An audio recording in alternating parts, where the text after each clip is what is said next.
దయచేసి మీరందరూ మన ఇళ్లలో ఎట్లాగో 5, 10 ప్రతి ఊళ్ళో డబ్బులు ఉంటాయి. కానీ ఈసారి ఒక 500, 600, 700 పెట్టి సొంతగా డబ్బులు కొనుక్కోండి.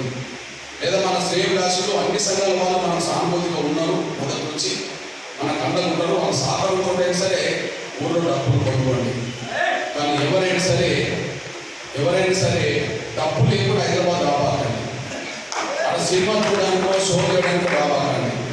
మన బిడ్డల భవిష్యత్తు కోసం వేసే డబ్బులు కాబట్టి, దండలు కాబట్టి ప్రతి ఒక్కరూ డబ్బులు సంతరించుకొని రావాల్సిందే నేను కోరుకుంటున్నాను. టైం ఉంటుంది, ఇంకో వారం టైం ఉంటుంది, ఎక్కడిగా నెలకొంటాడు. ఇప్పుడు అన్న షాపులలో డబ్బులు దొరకలేదు, ఇప్పుడు షాపింగ్ వచ్చింది దొరకలేవు, ఆర్డర్ ఇస్తున్నారు, అది అందుబాటులో రావాలి, అయినా ఇవ్వండి. ఓకే, కానీ అందరూ డబ్బు పట్టుకొని రండి. ఇది మన సాంప్రదాయ వాయిద్యం. మన కులం చెప్పులు కొట్టుకుంటా బతికిన కులం, అది చెప్పుకోవడానికి సిగ్గుపడాల్సిన అవసరం లేదు. మన చేతిలో ఉండబడే వాయిద్యం మన డబ్బు. అది మొదటి విలేకరుగా ఈ సమాజానికి ఉపయోగపడేది. ఈ సమాజంలో ఉపయోగపడేది. ఆ డబ్బు మనదని చెప్పుకోవడానికి సిగ్గుపడాల్సిన అవసరం లేదు. అది మనదని చెప్పుకుందాం, అది మన సంకలేసుకుందాం. మన బిడ్డల భవిష్యత్తు కోసం హైదరాబాద్లో దండలు చేయడానికి వెళ్ళాం. అది ఇకపోతే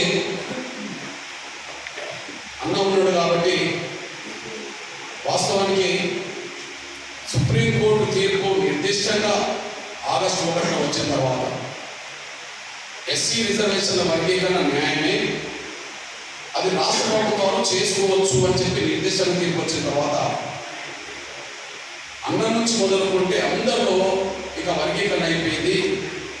ఈ 30 ఏళ్ల పోరాటానికి న్యాయం జరిగిందని అందరూ అనుకున్నది, నేను కూడా అనుకున్నాను. మళ్ళీ రోడ్ ఎక్కాల్సిన అవసరం ఎందుకు వచ్చింది? నంబర్ 1. రెండోది, సుప్రీంకోర్టు తీర్పు వచ్చిన వెంటనే మన గౌరవ ముఖ్యమంత్రి రేవంత్ రెడ్డి గారు శాసనసభలో మాట్లాడారు. నిర్దిష్టంగా ఉన్నదైన ప్రకటన, సుప్రీంకోర్టు తీర్పును స్వాగతించాడు, సమర్థించాడు. ఈ దేశంలో అందరికంటే ముందు ఎస్సీ వర్గీకరణ రాష్ట్రంలో అమలు చేస్తామన్నాడు. అదే సమయంలో అంతకుముందు ఇచ్చిన నోటిఫికేషన్ కూడా వర్గీకరణ వర్తింపజేసి ఉద్యోగాలు భర్తీ చేస్తా ఉన్నాడు. ఆర్డినెన్స్ కూడా తీసుకొస్తామన్నాడు. మా దగ్గర న్యాయం చేస్తాము. బహుశా నేను గమనించినా కూడా సుప్రీంకోర్టు తీర్పు వచ్చే క్షణంలో నేను సుప్రీంకోర్టులోనే ఉన్నాను. నేను తీర్పు విని బయటకు వచ్చి విలేకరులతో సుప్రీంకోర్టు ప్రాంగణంలో మాట్లాడే సమయానికి నాకు విలేకరులు చెప్తూనే ఉన్నారు, అన్న ముఖ్యమంత్రి అసెంబ్లీలో స్పందించండి అన్న. నేను లోపల నుంచి బయటకు వచ్చే లోపే శాసనసభలో స్పందించింది. అంటే భారతదేశంలో ఎస్సీ వర్గీకరణకు అనుకూలంగా సుప్రీంకోర్టు తీర్పు వచ్చినాక మొట్టమొదలు అసెంబ్లీ స్పందించింది మన రేవంత్ రెడ్డి గారే ముఖ్యమంత్రి. నేను ఆ విషయంలో అభినందించాను. నేను ఆయన అక్కడనే ఢిల్లీ అభినందించాను.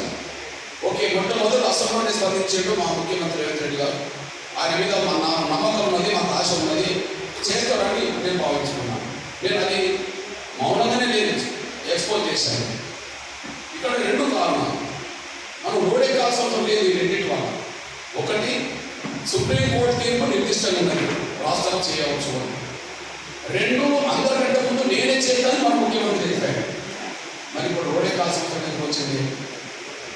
ఆయన అసెంబ్లీలో మాట్లాడి ఇప్పటికీ 4 నెలలు 29 రోజులు అసెంబ్లీలో